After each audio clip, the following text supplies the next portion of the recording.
Assalamualaikum warahmatullahi wabarakatuh. Selamat datang di Dai Arodija. Masih di Curhat Malam edisi ke-8. Beberapa waktu lalu saya menyimak salah satu video dari channel YouTube Algoritma Alam yang berjudul Simbah bertemu Prabu Brawijaya V saat mendaki Lawu. Dalam thumbnailnya saya sedikit tertarik karena apa? Karena di dalamnya ada sepenggal kalimat yang menyatakan tentang kemarahan Simbah atau pemilik channel Algoritma Alam ini akan Raden Patah yang menyerang ayahnya Prabu Brawijaya V atau memiliki nama Bhre Kertabumi. Dan uniknya itu didapatkan bukan atas fakta sejarah, tetapi atas fakta dalam perspektif Algoritma Alam tentunya. Dalam perspektifnya itu adalah fakta spiritual, yakni ketika rombongan Algoritma Alam beserta Simbah itu mendaki ke Lawu dan ada semacam pertemuan gaib, dia diperlihatkan adanya seperti residual energi di masa lalu, bahwa ada pasukan-pasukan Demak yang kemudian mengejar-ngejar dan menyerang Brawijaya V yang hingga itu lari sampai ke Gunung Lawu gitu. Yang sebenarnya itu tidak masalah sih ya, tapi ketika itu dipublish kemudian timbul pertanyaan, apakah iya perjalanan spiritual orang bisa dijadikan fakta sejarah? Dalam konteks ini spiritual diri, perjalanan yang membawa diri, dan itu ya dalam fakta sejarah kan kita dalam filsafat positivisme, maka itu tidak dibenarkan kayak gitu. Apalagi kalau itu sampai dijadikan dalil bahwa ya di dalam satu kalimatnya, ya biar bagaimanapun Raden Patah yang selama ini kita kenal diagung-agungkan itu sebagai sultan kerajaan Islam pertama di Jawa, ya punya sisi-sisi gelap seperti itu.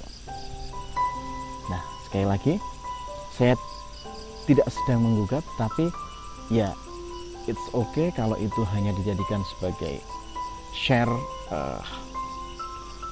pengalaman spiritual. Tapi yang bahaya adalah ketika itu ditangkap, karena ini ranah publik, YouTube itu bisa disaksikan oleh semua orang.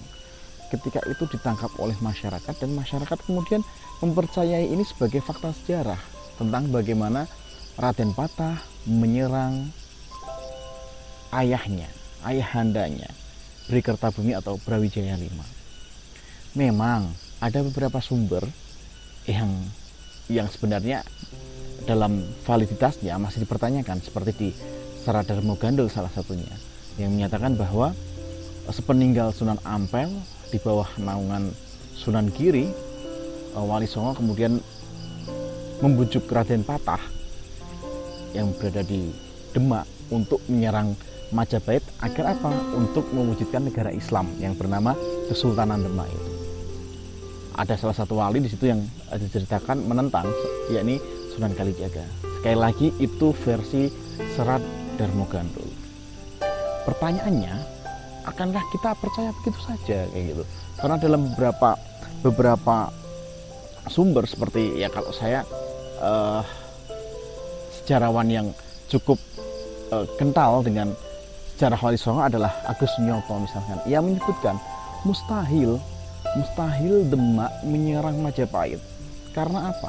Karena pada tahun itu Majapahit secara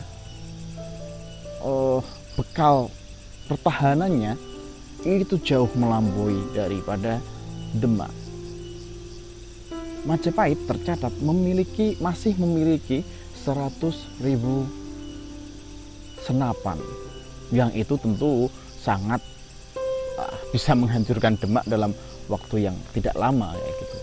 Maka mustahil kalau Demak itu menyerang, pasti akan terjadi perang yang bertahun-tahun gitu. Nggak mungkin hanya sekedap, dan Majapahit dengan segala keagungan di masa lalunya itu akan kalah dalam waktu yang singkat begitu saja gitu. Fakta kedua adalah bahwa iya, Demak menyerang Majapahit, namun bukan di era Bhre-Kertabumi atau Brawijaya V, melainkan era Girindra Wardana Dhyarana Wijaya, yang itu juga merupakan salah satu sanak dari keturunan Majapahit yang kemudian menginginkan hak tahtanya, dan kemudian ya, maka kalau dalam istilah bahasa Jawa itu Majapahit sirno ilang kertane bumi gitu. Saya pernah mendengar pepatah itu seperti itu. Nah, fakta ini didukung dengan apa? Dengan adanya prasasti Jiu dan peta gitu.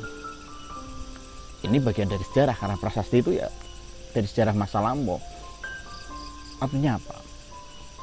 Sebenarnya ada apa sih? Ya, Anda boleh, sekali lagi boleh percaya bahwa fakta Raden Patah menyerang Majapahit itu sebagai sebuah fakta, karena ada juga seperti ini. Tapi mari kita realistis, mari kita pakai logika tentang, atau mari kita pakai bukti sejarah yang dalam perspektif filsafat positivisme, ya harus ada bukti kayak gitu. Bukti sejarahnya kita punya prasasti Jiu dan peta yang disitu menulis bahwa memang terjadi polemik, terjadi kericuan dalam tubuh Majapahit sendiri. Dan kemudian Raden Patah menyerang, dalam beberapa referensi Raden Patah menyerang Majapahit atau di era Girindra Wardana Dhyarana Wijaya adalah dalam rangka untuk membela sang ayah, untuk merebut atau mempertahankan harga diri sang ayah, yaitu Brawijaya V. Sekali lagi, boleh percaya boleh tidak. Namun yang bisa kita simpulkan adalah ya kita lihat Serat Darmo Gandul itu dalam beberapa pendapat, Agus Sunyoto juga menyebutkan, ya, Profesor Mansur Suryan Negara juga menyebutkan bahwa itu adalah buatan Belanda. Era di mana Belanda memang menginginkan adanya apa? Sekali lagi, adanya inferioritas pada bangsa kita, pada orang Jawa, yang mereka nggak ingin kalau orang Jawa itu punya kebanggaan terhadap tokoh-tokoh mereka, sehingga itu membangkitkan, oh, saya itu manusia yang luar biasa yang dilahirkan di Jawa, saya seimbang dengan ras kulit putih yang hari ini menjadi tamu namun menginjak-injak harga diri kita sebagai sebuah bangsa. Dan nanti muncul perlawanan, dan oleh karenanya sekali lagi yang paling disorot adalah oleh Belanda bagaimana cara memunculkan inferioritas masyarakat Jawa, dan itu berhasil. Kalau dalam beberapa waktu lalu saya mengupas tentang Perang Bubat, hari ini sebenarnya salah satu bukti bahwa kita sedang di masa lampau dan hari ini masih berjalan adalah kita sedang diinferiorkan, utamanya umat Islam ya karena sekali lagi ini boleh dipercaya boleh tidak, tapi faktanya memang Kesultanan Demak menjadi kerajaan Islam pertama yang mencapai masa kegemilangan di era Raden Patah dan menjadi salah satu wasilah tersebarnya Islam secara luas di tanah Jawa.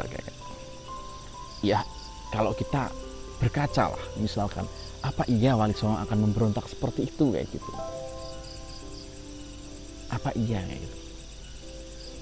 Karena mustahil. Sejarah mencatatkan Wali Songo hanya dalam waktu kurang dari 1 abad mampu mengislamkan seluruh tanah Jawa, bukan karena apa-apa, tapi karena bagaimana mereka melakukan akulturasi budaya, dakwah berbasis kultural yang membuat orang sukarela masuk Islam tanpa adanya peperangan, tanpa adanya saling menumpahkan darah seperti itu. Belum ada di Nusantara seberhasil Wali Songo, dan itu yang ingin direduksi oleh bangsa Belanda.